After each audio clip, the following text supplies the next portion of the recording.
ಇವತ್ತು ಈ ಸ್ಥಾನದ ಪಕ್ಷ কিমানটো প্ৰভাৱৰণে আমি যোনটো আস্থা ৰাখিছিলো তদন্তকাৰীৰ ওপৰত সেইটো ভাল লাগিছে দেখি পেলাই যে তেওঁলোকে ইমান নিষ্ঠাৰে ইমানখিনি ধুনীয়াকে কৰিছে বস্তুখিনি আমি বিচৰা মতেই অসমৰ ৰাইজে বিচৰা মতে আৰু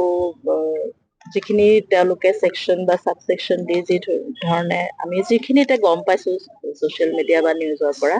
সেইখিনি দেখি আমি এটলিষ্ট আমি অকমান ৰিলিফ এটা পাইছো যে চাৰ্জশ্বিটখন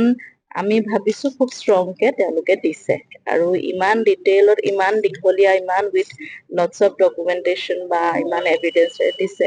চ' আমি সেইটো লৈ পেলাই আমি আৰু আশাবাদী যে ন্যায়টো খৰতকীয়া হ'ব আৰু আমি বিচৰা মতে ন্যায়টো প্ৰতিষ্ঠা হ'ব।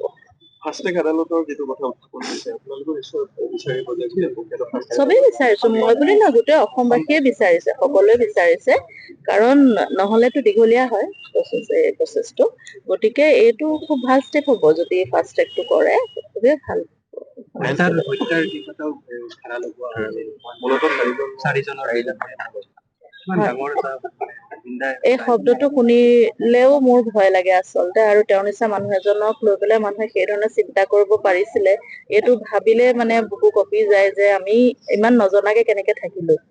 এতিয়া যিহেতু তেওঁলোকে হয়তো কিবা এভিডেন্স পাইছে যাৰ ওপৰত বেছ কৰি এনেকুৱা ধৰণে বস্তুখিনি আগবঢ়াইছে চাৰ্জশ্বিটটো গতিকে আমি ভাবো যে তেওঁলোকে সেইমতে প্ৰতিষ্ঠাও কৰিব পাৰিব চাগে